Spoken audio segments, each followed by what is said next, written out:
My name is Kat Corchado. I am a fellow Air Force veteran and host of the podcast Sisters in Service. This podcast is where I found my passion for helping other veterans after my transition from the military over 22 years ago. My mission is to help veterans avoid the black hole known as transition, to help women veterans find their voice and discover their strengths as they enter civilian life. There's a new episode every Tuesday. I hope that you'll listen, you'll like, you'll share, you'll comment, and let me know what you'd like to hear on this podcast. Until then, I hope to see you again soon. Please stay safe, take care of each other, and it's never too late to start your impossible. Welcome to another episode of Sisters in Service. I am, of course, your host, Kat Corchado. And in this episode, I have as my guest, Qwynn Galloway-Salazar. She is the founder of In Their Honor, LLC. She is conducting an oral history interviews of veterans. So I'm hoping that we'll get to talk about this a little bit more. But guys, she's got so much going on. She's just an amazing woman. We're going to talk about all of this in today's episode. So first of all, Qwynn, welcome to Sisters in Service. I'm so happy to have you. Oh, Kat, thank you so much for having me. It's my honor. I find myself saying that a lot. It's my honor to be here and to have your audience listen in. Well, I think what you're doing is even more so. You know, I was like, oh, she's just really awesome because we had talked prior, and I swear I should have hit record because we had such an amazing conversation. And then I got her bio and I was like, oh, crap, she's just got it going on. So first of all, Qwynn is an Army veteran. So Qwynn, I asked this of all my veterans, did the Army pick you or did you pick the Army? Definitely.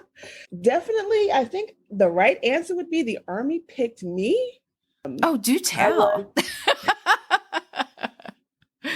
I was a freshman in college here in Atlanta, Georgia. I attended Morris Brown College. This was 2000, so I'm dating myself. So this was about 2000, 2001 timeframe. And of course, Army recruiters, military recruiters at large are always campusing campuses. And I was told, hey, if you join the Army, you'd get the opportunity to see the world and we'll pay for you to go to school. Does that sound familiar? Because yes. I've heard that before. Wait, I think that's a part of the script. And so that was April 2001 timeframe. And no, that was about March 2001. And I enlisted April 2001 into the United States Army Reserve. I was told I can go to school and do that part-time, and they'd help pay for my college tuition. And I was like, sign me up. Wow. You were easy. They're like, where's the pay? No, I don't want the spiel. Just where's the paperwork? Naive 18-year-old thinking that I knew more than what I could even imagine.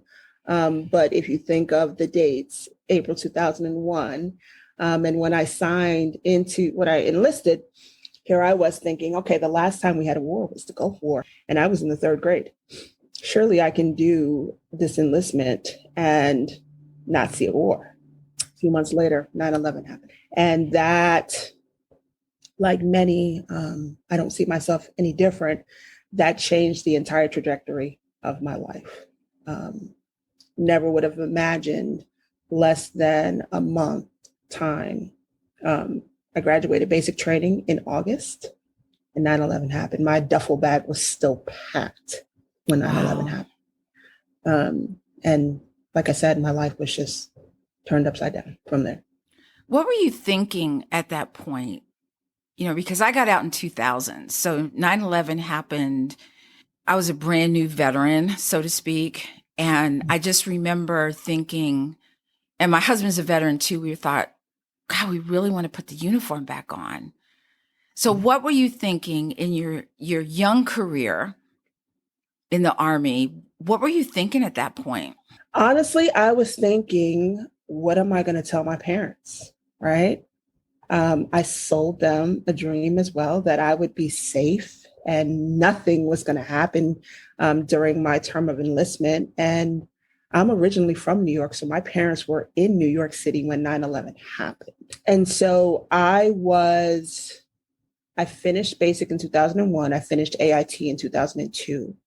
And right after I finished AIT, my unit was being called up to active duty. And, going back to what you said, what was I thinking? I was thinking, okay, what in the world did I do? Right? Like, did I make the right decision? I have no idea what this means for my future. I have no idea how this is going to impact my family. But I knew that I raised my right hand and I knew that I had an obligation to fulfill. I understood that much. Absolutely. So I mobilized. I did not deploy. So my unit was called to active duty. And we were stationed at Fort Bragg. And it was our job to help mobilize and demobilize service members going to and from the Middle East. Was there any point after your service, during your transition, was it easy? Was it hard? Did you feel like you had your feet on the ground? You knew where you were going? Because I'm trying to imagine or give people a sense of the difference, if there is a difference between active duty and reserve in their transition. Once again, I was a reservist called to active duty. So when I came off of active duty, not only was I returning back to civilian life, I also had a daughter in tow. Oh, goodness. Yes. So I had a baby while I was mobilized. My transition was extremely challenging. My MOS in the Army was finance. And so I got off of active duty. I was 21 years old and I was thinking, yeah, I'm going to land a finance job in corporate America. I know how you feel. That's what I thought too. Not in finance. I was like, woo. I thought there was going to be music and balloons and a band and people throwing contracts at me. Yeah. Wishful thinking, Kat. Wishful thinking.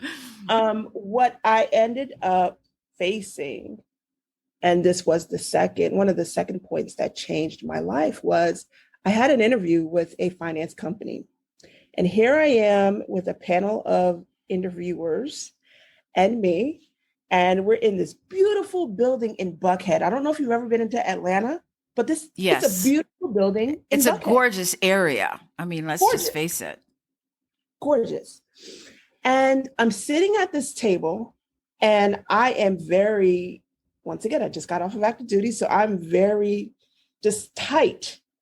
And I'm looking around and their break room, people are riding around on Razor scooters. Razor scooters were the thing back then. Whoa. They had popcorn machines. They had a margarita machine. And I just got off of active duty where I worked in a World War II barrack.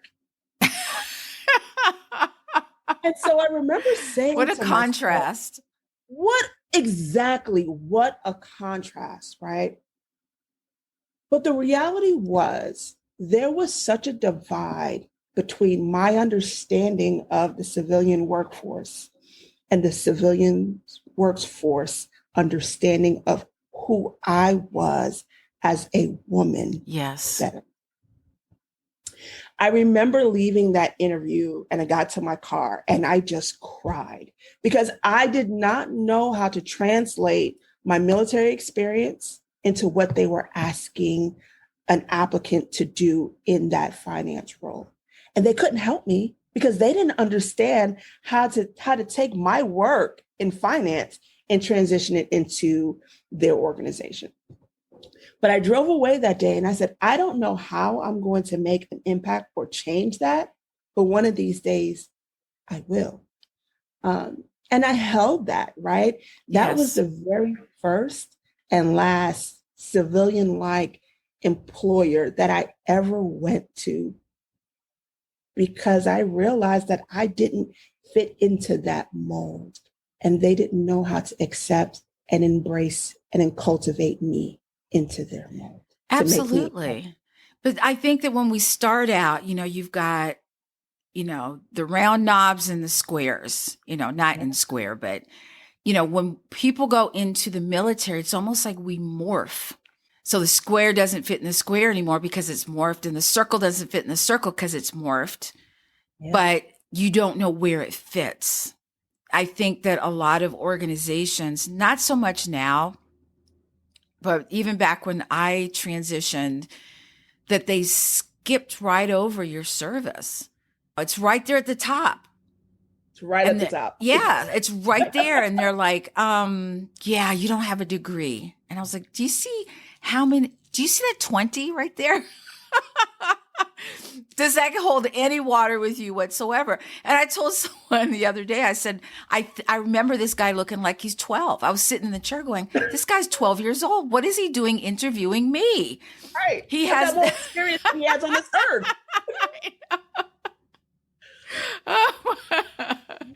So I'm assuming from your bio that you've really got your feet on the ground.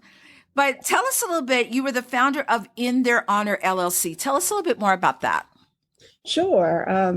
I mentioned that after I left that interview, I said that at some point in my life, I was going to make a difference, so that a veteran, especially a woman veteran, would never experience what I experienced at that employer. No fault of their own. When you don't know, you don't know. Right. And we're talking about 2005 through 2006 timeframe, right? I mean, at that time, they didn't know really what to do, right? When they looked at veterans, they thought, if I hire you, what are the chances, one, that you're going to be called back up and we're going to have to find someone to replace you? Or if I hire you, what are the stigmas and the stereotypes that are associated with you having served? And they were all negative. There were no positive. They were all negative. There were no positive. There were no silver linings. So finished a few degrees, but then I got to the point where I wanted to get a PhD. And I realized that it was time for me to make that difference that I promised women before, women serving with me, and women after, that I would do. So I decided to go to school and get my PhD in industrial and organizational psychology, with really focusing on the hiring and the recruiting, the hiring, the training, and the retention of veterans. So I got to the point where I needed to do my dissertation, and I said, aha, this is where I'm coming back to my women veterans. And I decided to focus my dissertation on women veterans who served, and what their transitions were like upon completing their service in the armed forces and moving into the civilian workforce. So I did a qualitative study, which means I did interviews. I definitely think that data and numbers are really important, but I think hearing the stories and letting women veterans have their voices heard, that's my jam. So my study was qualitative in nature, and I had 8 participants who shared their lived experiences with me from service to the point where they transitioned. And in all of those stories, Kat, I walked away with hearing the good, the bad, and the indifferent. But I walked away and I said, for the ones who talked about military sexual trauma, for the ones who talked about feeling invisible, for the ones who talked about, I served, my husband served, I outranked my husband, and my community still doesn't see me, I wondered how those challenges would affect those women veterans through the continuum of their lives, all the way to the end of their life. That's a big deal. And so I decided that I was going to get another certification, and I became an end-of-life doula because I really wanted to focus on helping hospice and palliative care organizations understand the complex needs of veterans as they were facing serious illness or facing end of life. So I stood up in their honor, totally thinking that I was just going to be focused on serious illness care and end of life care. And it has morphed into oral history. It has morphed into training. It's morphed into beyond my wildest dreams is what it has started to morph into. That's a wonderful thing, though. It is. It really is. And, earlier this year, well, not earlier this year because we're at the start of the year, but back in September, right after 9/11, I did a service project at a veterans cemetery. And here I am, I'm cleaning these headstones, and I'm starting to clean one, and it's a woman veteran. And it says she was the first female paratrooper in Vietnam. And because I'm the millennial that I am, I take a picture of it, but then the researcher that I am wants to look and find her, because surely if she's the first female paratrooper in Vietnam, I have to be able to find her. And it made me sad for the mere fact that was historical. In every way. That her story should have been preserved. Now, did you find any information even up to this point of us doing this interview? Did you find anything about her? That's sad. No. So I carry her with me, right? I carry her with me because there are many, so many like her, where we don't know their stories. We don't know. Yes, we do hear about some of the women who have served and just their great accomplishments, but we also know that there are roughly 3 million women veterans currently living. Yes. And a good proportion of them, we don't know their stories. No, we don't. And each one of their stories matters. It matters to them. It matters to their family. It matters to their friends, their community. It matters to the rest of us too. Absolutely. So in their honor is morphing into this being of an organization that is affording those voices to be preserved. I love that. That is so different and so unique that I want in. What do I have to do? Do I have to get voted in? You know what? I'm going to say this. See, when you tell Qwynn that you want in, there's a board that's right here on the other side of me. You are in. I have partnered with, there's an organization called Uniting Us, and they're doing some work with the Library of Congress. And the goal is to get, I want to say up to 300 interviews conducted between now and the end of 2022 into the Library of Congress. And so I've been tasked with creating a training to train nonprofits that are willing to join into this partnership, and get some other women veterans trained up on how to interview their fellow women veterans. Yes. We're making history as we're learning and sharing history. And that's so big, to be able to honor women that have served alongside us and before us, so that our future generation can go back and hear those stories. Like, that's my wildest, I'm living my wildest dream. Oh, that's what everybody wants to do, is live that. But that's just an amazing bio of what you're doing, what you've done, and what you continue to do. So my question is, in the Library of Congress, once all of these stories are gathered, is it something that other women veterans can go to and listen to these stories? Are they going to release them? How is that going to work? Yes, we're definitely in talks of that. But any story that you share, that you send to the Library of Congress, it is preserved. So that, say, for instance, a year from now, I'm wanting to do a research project on women veterans who transitioned in 2000, right? And Kat, here I am having this conversation with you. One of the keywords, one of the subject terms is 2000. If I type that into their search browser, you would pop, right? So we're looking for a way to create those subject key terms, yes, and even themes, so that the women veterans that are being interviewed are easily identifiable. Currently, right now, of the 100 and almost 20,000 collections at the Library of Congress on veterans, roughly 6 to 7% are of women. We're a force to be reckoned with. I mean, if we were to ever stand up in force, no one could deny us. No one could deny us. No, and it's time, right?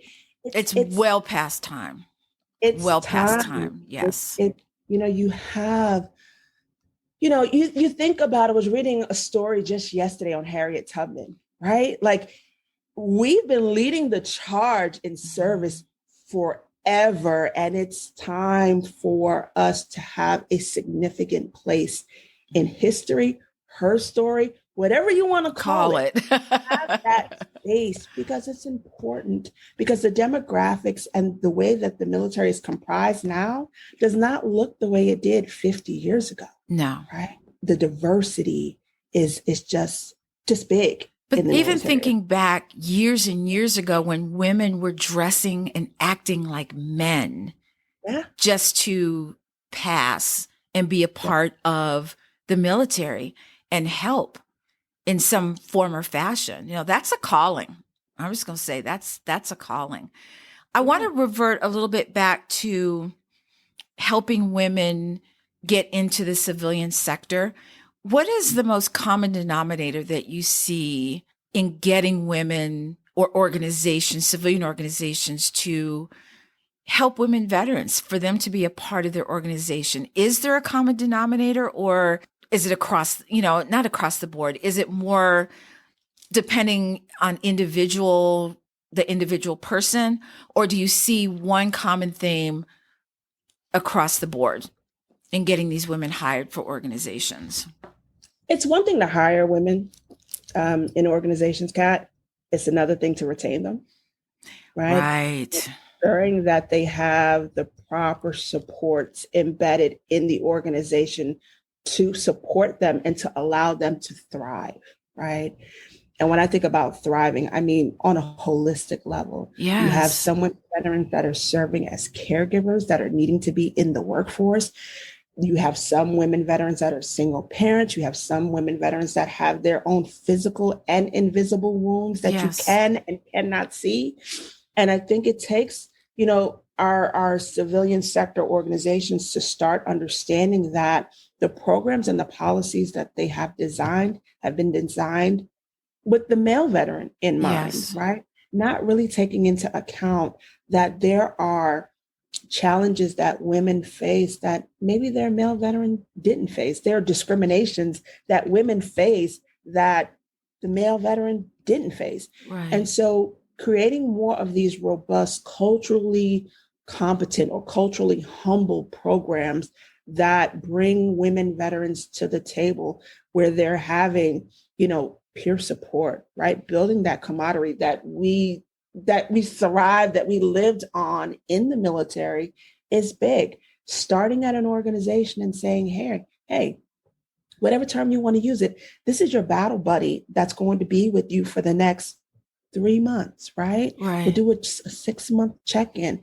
but just to ensure that you're being acclimated into the civilian workforce, but also ensuring that whatever supports that you're needing that we can help to provide, we're providing them to you. And it's not about giving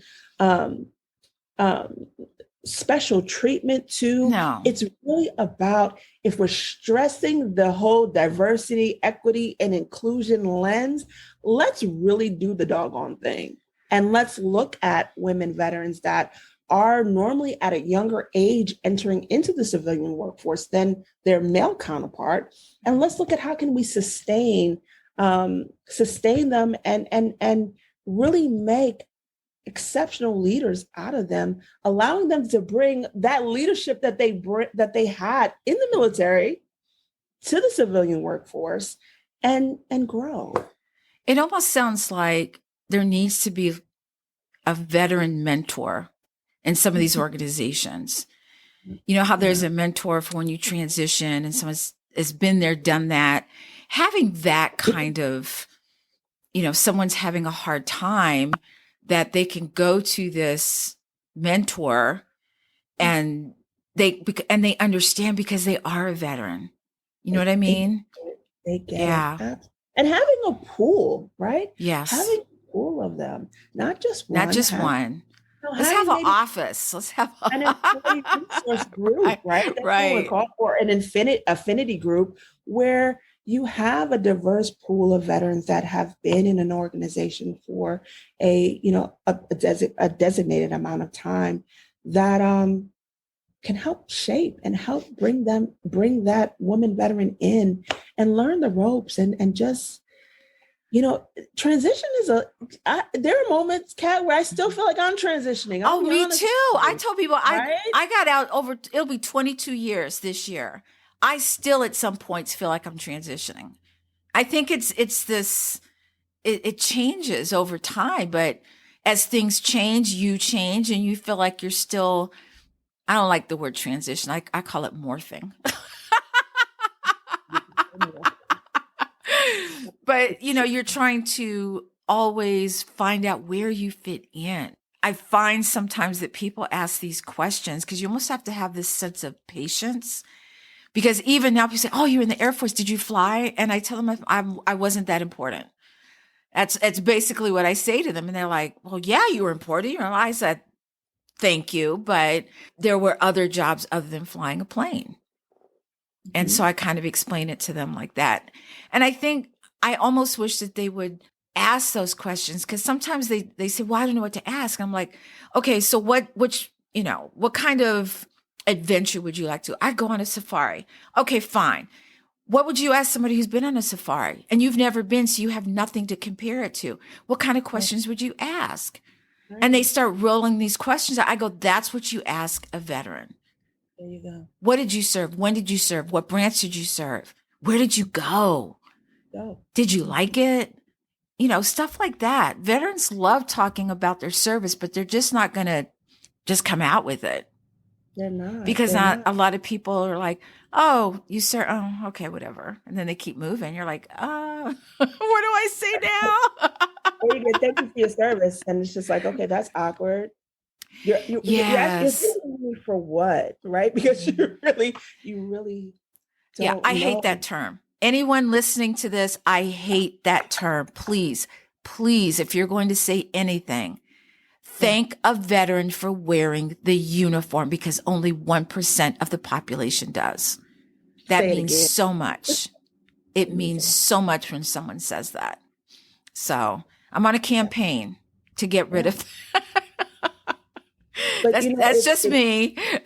And it's the easiest thing for people to say, right? Because when you think about that 1% to 2% that served, it's a very small percentage. Very small. Our country, right? So oftentimes you don't know what to ask. You don't know what to say. And with that comes starting to educate people younger and younger, right? Like our kids know that, our middle daughter, her birthday's on Veterans Day, right? So every Veterans Day we go out, it's up to her. Everyone has on a hat, everyone has on some type of paraphernalia that shows that they're, not everyone, a lot of people have on something that designates themselves as a veteran. So she gets the opportunity to pick a table, right? Pick a table that we're going to pay it for, right? So she has the understanding. And if that veteran has on a hat or has on a shirt, my husband and I will look and, oh, it's Vietnam. We'll talk to her about Vietnam. We'll talk to her about when Vietnam vets came home, they weren't welcomed, right? Yes. We're instilling those things in her so that she has an understanding of why she's giving thanks, why it's important to learn about your history and your freedoms and who helped ensure that you stay free. That's big. And not just seeing a service member in uniform and thinking that, all you have to say is thanks for your service. And right. It's very dismissive. I think we have to respect those that came before us. Yeah. And keep it moving. I was on a plane once, and one of the flight attendants was in the military, and he got on the, I don't know, intercom, whatever it's called, and he said, "Are there any veterans in the passenger, and in the passenger field. And so I got up and I'm thinking, oh, I get to go first class, right? And I got up and something made me turn around, and this much older gentleman, he had the Vietnam hat on, got up and he was about to sit down. And I said, no, sir, you take it. Why? It doesn't take much to show that respect. It doesn't take anything at all. And you hear all of these, you hear these stories, but there's, between all the static that's out there, you hear it, little things. So I pay attention to those little things because it tells me that people are out there who want to honor veterans and those that came before us. And, it warms my heart, when I hear that, when I see it. I want to do it. I want to be out there and doing something. And as I get older, I'm just going to follow through on it. I've been doing a lot of things that I said I was going to do years ago. And now I'm like, you know what? Now it's time to do this. So, Qwynn, how can we, as veterans, and especially women veterans, how can we help you achieve that goal where no woman veteran is left behind in any way, shape, or form? In its simplest form, Kat, anyone can do an interview, right? 30 minutes.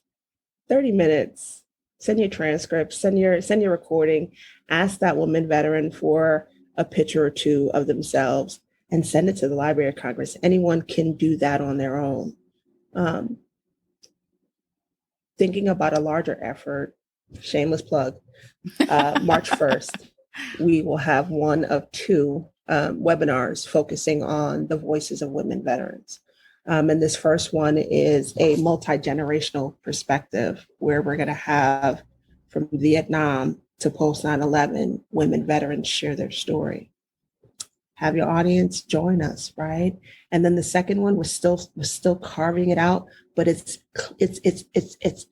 having a more clear focus on how to do just that. So just the question that you asked, how do we join in the effort in telling and getting these stories told? That's what the second webinar is going to be about. And Kat, it's just what you're doing. It's opening up that space to say, come on, sis, let's chat, right? Yes. Let's chat. We don't have to make it just strictly professional. I want to get to know you, because when you raised your right hand, there was something in your DNA that called you to service. Yes. There's something in your DNA that wants to continue to serve, because 9 out of 10 times we get out of these uniforms and we think, oh, I'm done with that. And we're on to the next thing where we're still serving. Yes. In some capacity, it's still right? Part of it. It's still part of it. Part of us, right? Like it is so entrenched in our DNA to continue serving. I took my uniform off and I said, I'm done. And we're talking about 21 years. I've been in this work and I couldn't see myself doing anything different. But in this leg of the journey, I am so dedicated in ensuring that our legacies are preserved. Because if we don't tell our stories, no one else is going to. No one else is going to. If we don't champion and say how important it is for our women in the past and present to not be invisible, our future sisters are going to be invisible. I had our Vietnam veteran that's going to be on the March 1st webinar. She sent me a message and she said, hey, Qwynn, can I invite my other women veterans from Vietnam? Can I invite them? And I'm like, heck yeah. Excuse me. Right? Yeah. But here's what that did to me, right? I felt that with every part of my being, because there was about 8,000 of them. We don't always hear about them and their role that they played while serving. And it's just like, let's hear about them too. Let's hear about it all. so that we have a better understanding as to what we can continue to do, what perspectives have looked like over the years, and 20 years from now, what do we want our future to be? Absolutely. Right? We always talk about the dash, right? Yeah. You know, and being someone who's not really afraid to talk about death because of my death work, my dash is ensuring that women who have served and just individuals who have served, period, their stories are not forgotten in time, period. Let's keep making history. Let's keep making her story. And let's learn and let's amplify our voices as long as we can, as long as we can. I want my daughters to be able to say, you know, I can join the military and I can be proud of my service because of my mom and her friends and her other sisters in arms that weren't afraid to call a thing and advocate for such a level of social change that we'd never be forgotten or never be invisible again. Absolutely.